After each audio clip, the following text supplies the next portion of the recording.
হচ্ছে আনঅফিসিয়ালি প্রায় 23-24 দিন ধরে আন্দোলনটা করতেছি, কিন্তু বলতে গেলে আমরা শুরু থেকে মানে 1 মাসের মতো হয়ে গেছে আমরা আন্দোলনটা চালায় যাচ্ছি। তো এরপরে আমরা অনেকগুলো মিটিং করছি, স্যারদের সাথে মিটিং করছি, ভিসি স্যারের সাথে মিটিং করছি, তারপরে স্যার আমাদেরকে একটা কমিটি গঠন করে দিছে, সেই কমিটির সাথে আমরা মিটিং করছি এবং কমিটি আমাদের টিচারদের সাথে মিটিং করছে এবং অনেকগুলো স্টেক হোল্ডারদের সাথে মিটিং করছে এবং কমিটির লাস্ট কথা হচ্ছে তারা মিনিস্ট্রির সাথে কথা বলবে। যতদিন না মিনিস্ট্রি একটা বিবৃতি দিচ্ছে বা মিনিস্ট্রির সাথে কোনো মিটিং হচ্ছে ততদিন না কমিটি আমাদের একাডেমিক কাউন্সিলের ব্যাপারে বা পরবর্তী ব্যাপারে কোনো নিশ্চয়তা দিচ্ছেন না।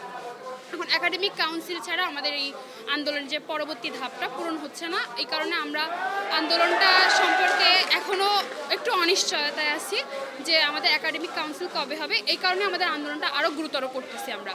তো আমাদের ভিসি স্যারের কাছে এবং অন্যান্য যে আমাদের টিচাররা আছে তাদের কাছে আমাদের একটাই দাবি যে যত দ্রুত সম্ভব একাডেমিক কাউন্সিল গঠন করুক, অথবা একাডেমিক কাউন্সিল গঠনের সুনির্দিষ্ট বা একটা সময়সীমা আমাদেরকে জানিয়ে দিই এবং মিনিস্ট্রির সাথে জরুরি ভিত্তিতে মিটিংটা করুক। এটা নিয়ে আমাদের আন্দোলনের পরবর্তী ধাপটা এগিয়ে যাক।